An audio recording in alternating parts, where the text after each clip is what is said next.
People like you with just a high school diploma are less likely to get their proposals through than college graduates like me. If you get it, then stay out of this project from now on."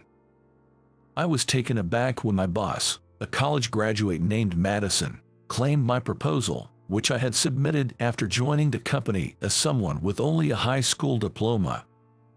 "Anyway, I will be in charge of this project. It has been decided." There's nothing I can do when it's been decided. I suppose a college graduate boss will surely manage somehow. Believing she also spoke German, I decided to support her. "My name is Jack. A guy who joined a confectionery manufacturer straight out of high school and is working hard every day as a rookie in sales." "Good morning." "Morning, Jack. You're always so energetic." "Jack, you are always early." "Huh, it's only 8 o'clock." "No way. It's only natural for me to come in before my seniors. I live by the principle of starting the morning with a cheerful greeting, and as always, I greeted my colleagues with a lot of energy upon arriving at the office today. I've always been involved in sports, which has instilled in me a strong sense of hierarchy typical of athletic teams. I feel it's my duty to prepare things before my seniors arrive.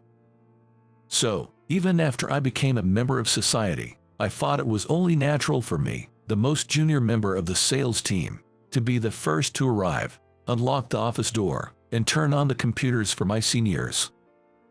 The older folks often tell me, "You don't have to do that, you know," but it's like a habit that's become second nature to me. Perhaps because of this, my colleagues treat me well, and I've gradually started to see the results of my work. So right now, I'm really enjoying every day. "Good morning, everyone." "Jack, could you keep it down a bit? You're always so loud. I've told you this how many times?" "Sorry, Madison. I've always greeted people at this volume. It's a habit from way back." "Right, I suppose that's about all the brains someone with just a high school education has." With a heavy sigh, Madison settled into her seat. It seems she's in a foul mood this morning too. Ever since I joined the sales department, it's been like this just with me. Madison is an extremely capable person, the first woman to become a chief in our sales department. A graduate from a prestigious national university, she's tough on herself and others, but she handles everything with precision, and everyone expects she'll be the next department head. Of course, I think so too. After the morning meeting wrapped up, I was being schooled by my mentor, Bob, on various tasks. As the rookie I am, there's a limited number of things I can do, so I'm all about answering phones, giving cheerful greetings and responses. I'm determined to give it my all in what I can do while working every day. Then, just before the end of the shift at 5 p.m., Madison called out to me. "Jack, could you make 50 copies of this printout? Staple them in sets of 10 to make the materials. Here's the sample. They're for the meeting tomorrow morning, so make sure you finish them today. Even a high school grad like you can handle this, right?" Madison handed me the printouts, and I responded with a loud yes, "I'll do my best," before dashing off to the copier. "All right, take care." "You too." While I was copying, Madison had left for the day. She's probably leaving early to prepare for tomorrow's meeting. I've heard that if management doesn't leave, it's tough for the rest to follow suit. As I pondered this, I finally finished copying. Then, I returned to my desk and dumped the huge pile of papers in front of me. Looking at this pile all over again, it's quite the load. Can I get through all of it? No, I've decided I will finish it today. With that determination in my heart, I grabbed the stapler and started putting together the materials. Almost immediately after I began, I heard, "Jack, that's rough, I'll give you a hand." "Me too," said Bob and Ken, offering to help. "What? But you guys, it's already time to leave."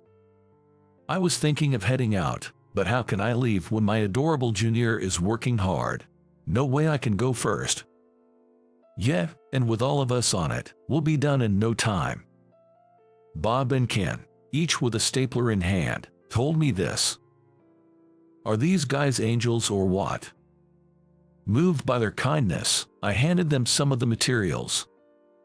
The sound of staplers echoed through the sales department. But Jack, you've caught Madison's eye, having to put up with this kind of harassment, Bob said. Wait, is this harassment? I asked, surprised. Come on, what else would you call it? The seniors chimed in together. Oh, a double punchline. Having to make copies and assemble materials minutes before finish time, while she heads out on time. You really didn't notice. I thought it was Madison's way of showing tough love.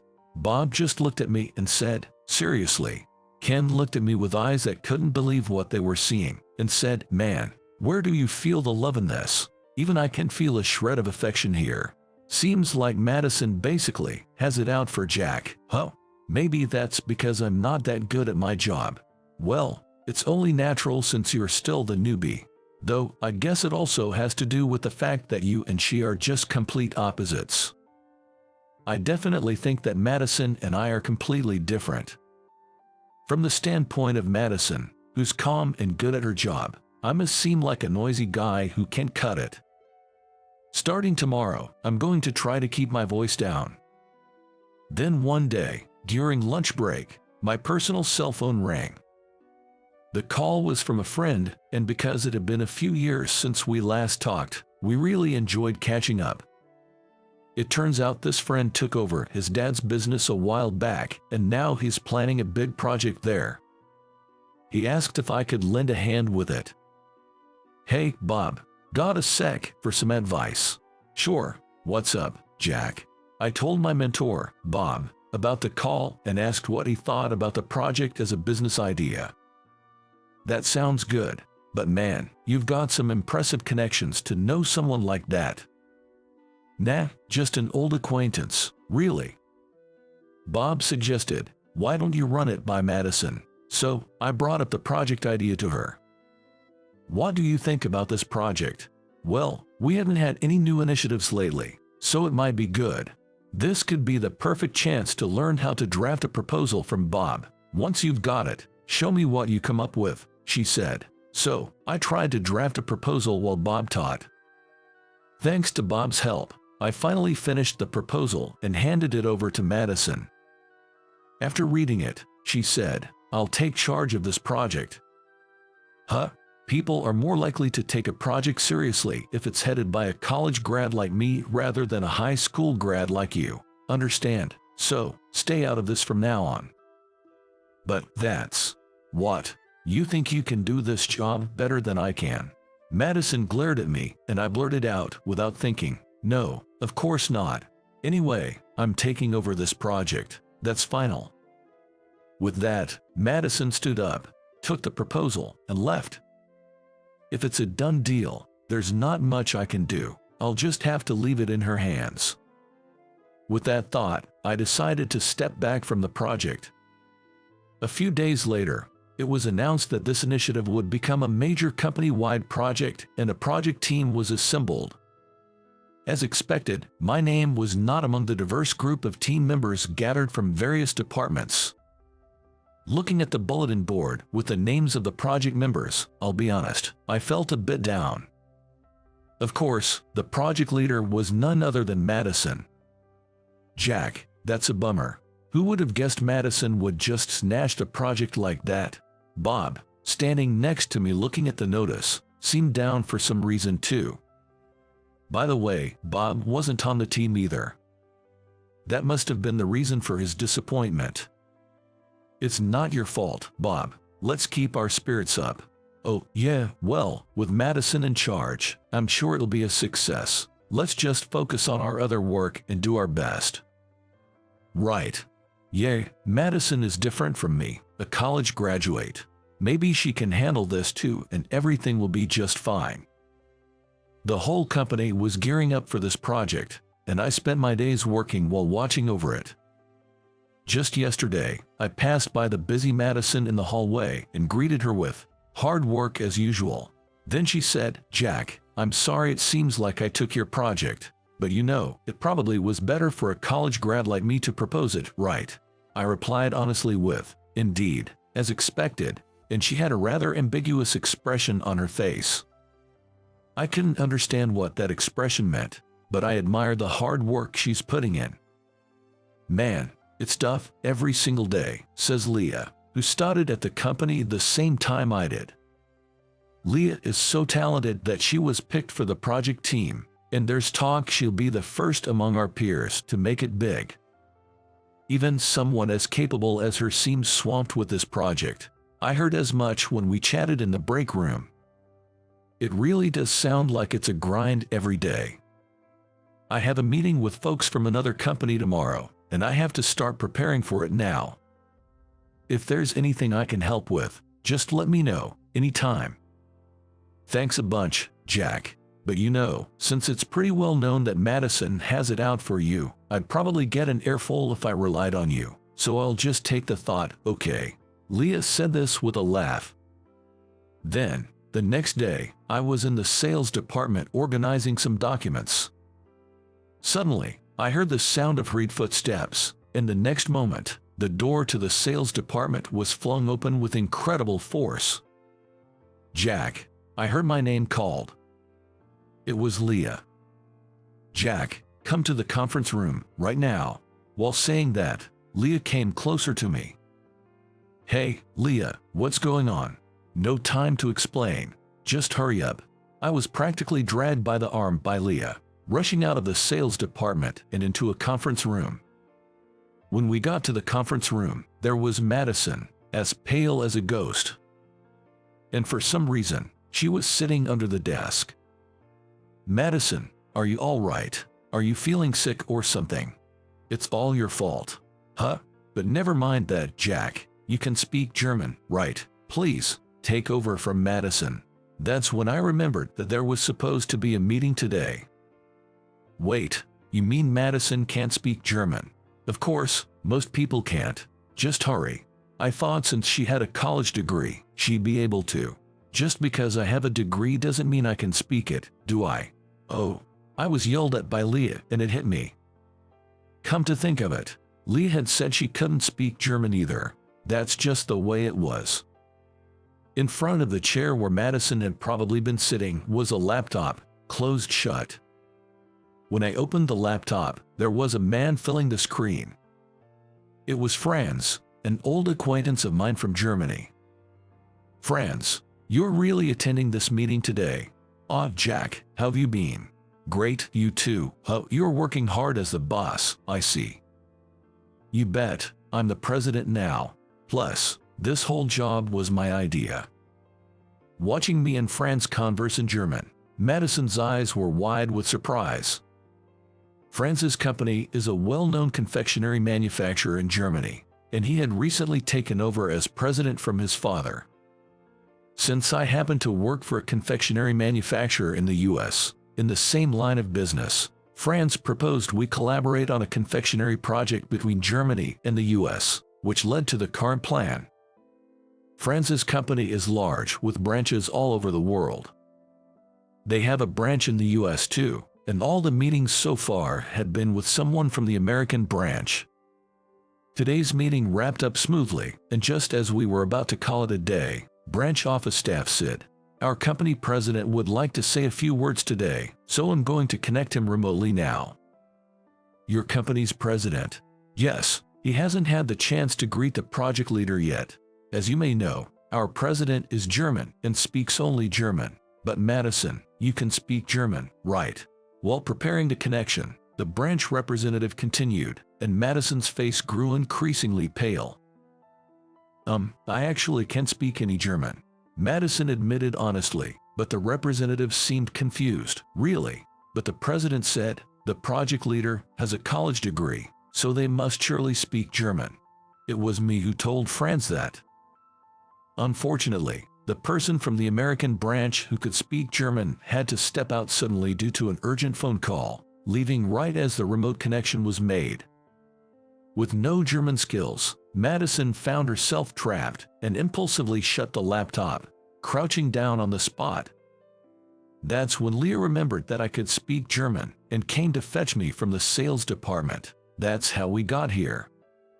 So, is it alright if I handle the new contract when I visit the US? I'd really like to go to the US again after so long. Hold on a sec. Madison, Franz is asking if it's okay to finalize the contract when he visits the US. I relayed what I heard from Franz to Madison. Yes, that's fine. She says it's fine. Let us know when you plan to come to the US again. Will do. And Franz, I'm sorry for the mix-up, but our project leader doesn't speak any German at all. Oh, is that so? So when you come to views, I'll act as the interpreter. That means I'll get to meet Jack too. Looking forward to it. With that, the remote session ended, and I closed the laptop again. Jack, you really are fluent in German. It was Leah who said this. Yeah, well, glad I could help. You really saved us. Thanks a bunch. Madison, that's great news for you. Looking over at Madison, she was trembling all over. Is she angry? Jack, are you implying I should speak German just because I have a college degree? Is that some kind of dig? What? No, I didn't mean. And why on earth can you speak German so well when you only have a high school diploma? As Madison fumed red-faced, I decided it was time to explain why I could speak German. Actually, I'm really into soccer, and I've been part of a club team. When I was 15, I even went to Germany for 3 years to play soccer. Huh? Madison, with a surprised look, just stood there with her mouth agape.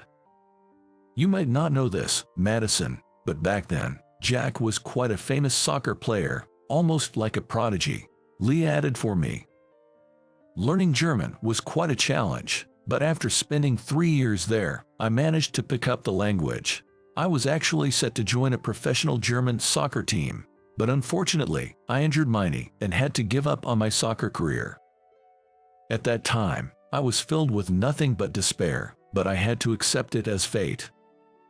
In the end, I came back from Germany to the US, re-entered high school, graduated, and when I thought about what I loved next, I realized I enjoyed sweets both in the US and Germany, and that's why I joined this company.